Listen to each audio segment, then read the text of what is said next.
Come on out to Brown Mountain Bottle Works at 115 East Union Street in Morganton, North Carolina, the place to be for great craft beer. Browse their shelves with hundreds of craft beer selections. Relax and enjoy one of their 12 draft taps. Check them out on the Untapped app for their current draft beer selections and go to their website to see the latest beer offerings and events at www.brownmountainbottleworks.com. We'll see you there.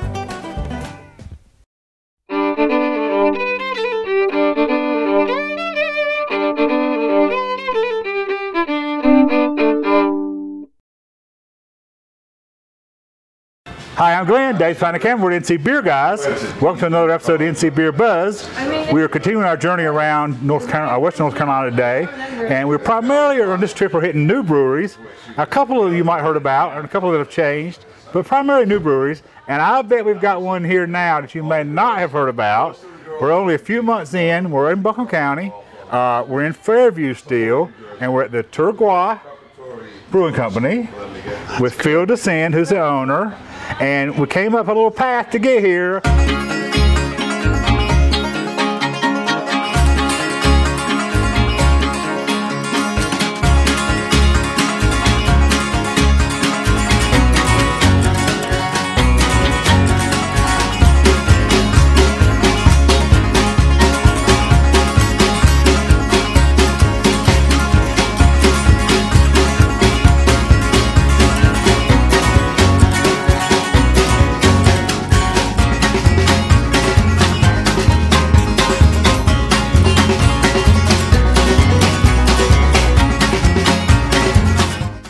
We have found the hidden gem in Fairview, and we opened when, Phil? March 17th. So we're not even 6 months into this little glorious place up here, and isn't it wonderful? That's great. And do you love it or not? It's beautiful. It's paradise. And is that kind of the plan? Yeah, that was pretty much the plan. I was looking for a place where I could set up my brewery. Because you were a home brewer. I was a home brewer. You knew you wanted to brew. I've been a home probably brewer. not for somebody else, but right, for yourself. Exactly. Yeah, the idea was really about connecting with nature again. So it was about brewing and connecting the growers, the farmers, local residents into a small community so we could actually have a good interaction and understand what good beer and good feelings are.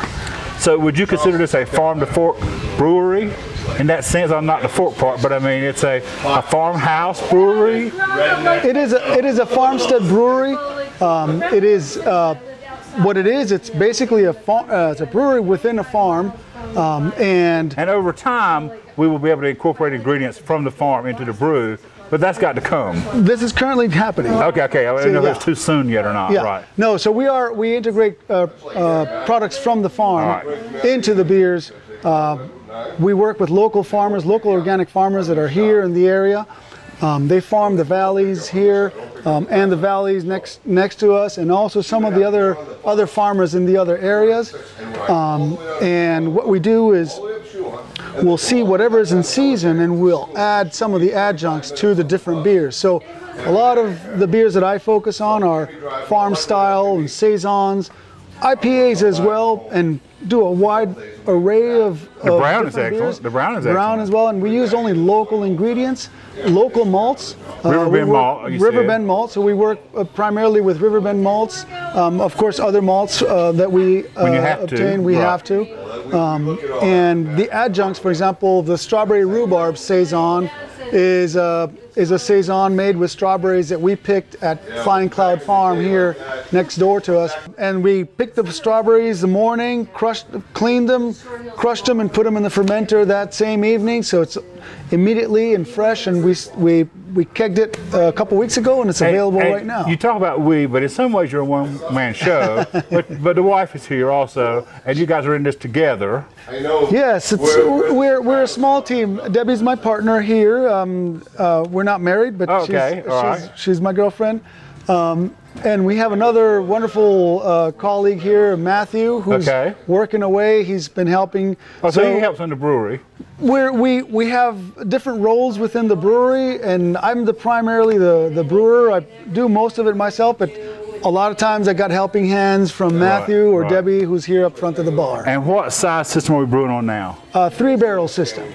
So it's a 3-barrel system. I have a pretty straightforward, a lot of hands-on system, not very automatized. But that kind of suits you as a home brewer. Absolutely. That's kind of the next step. You were comfortable with that. Absolutely. Right. It's a lot more comfortable for me to be. Well, it's part of the craft, right? So. If you want to go push buttons somewhere, there's lots of places you can do that as be a brewer. Exactly. It's about. I think it's about the hands-on. I love to cook. I love to brew. Brewing is about being hands-on with the product, kind of monitoring as you go along, and adding a little bit of that magic that you put in when you're actually brewing. So you do a brewery, and you're just a few months in, and as we've said, it's kind of a quiet gym. People are finding you already. We've already heard some word of mouth, and you are kind of surviving on word of mouth. But that can be initial success can be something in itself to manage. Yes. Because you don't want flocks and flocks of people up here.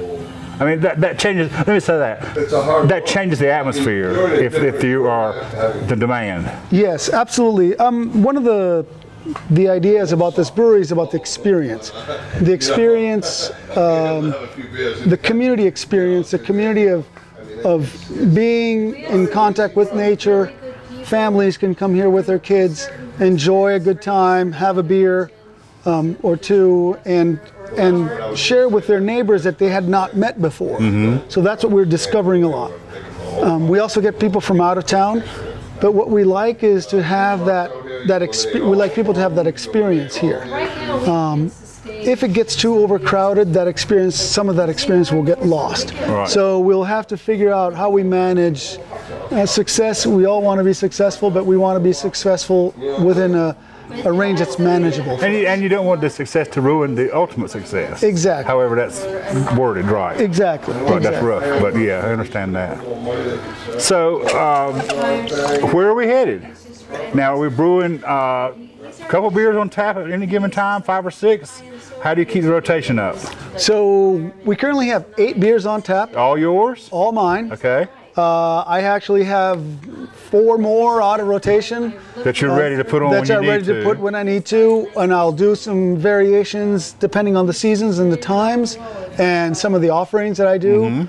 We're looking to put in some more taps sometime soon. I produce about almost a new beer every week. Okay. So it's a new batch. Even similar, the same beer might vary from batch to batch, because that's the whole nature of this craft environment. I'll adjust them for summer times or winter times, but really it's about the seasonality of the product. Right. So yes, it's all across the board. So we go from Appalachian sour mash, which is mashed in soured in the mash tun, which is not very common. Right. We do browns, session IPAs, almost double IPAs, Belgians, farmhouse. So what else do we have? Chocolate browns. There's a whole gamut of beers that we've been putting out. And that'll always be the case. It'll always be a turnover and something new and different. Yes. Currently we have in the fermenter, we have a blueberry saison. Okay. Blueberries that were picked right around here, close by, Flying Cloud Farms.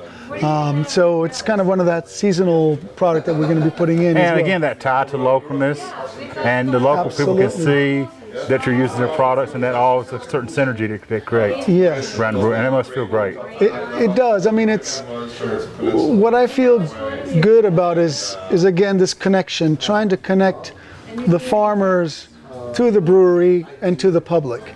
So people understanding that beer is not just that liquid that you just come and drink, but there's a history behind it. Right. And there's a story behind it. And the farmers do a lot of work. And even if you buy it off the shelf cold somewhere in a store, there's still a story behind it. Oh, absolutely. But it may have come a different story, but there's always a story there. Yes, absolutely. And that's a story that we want to tell. We want to show that the beers have that certain trajectory from the field to the and that pint. local and fresh matters. And local and fresh matters as well. That's right. Yeah. Good. We wish you luck. Thank you so much. Thanks for Very having much us up here. appreciate it. Yeah. We're going to be back. We'll be Thank back. you.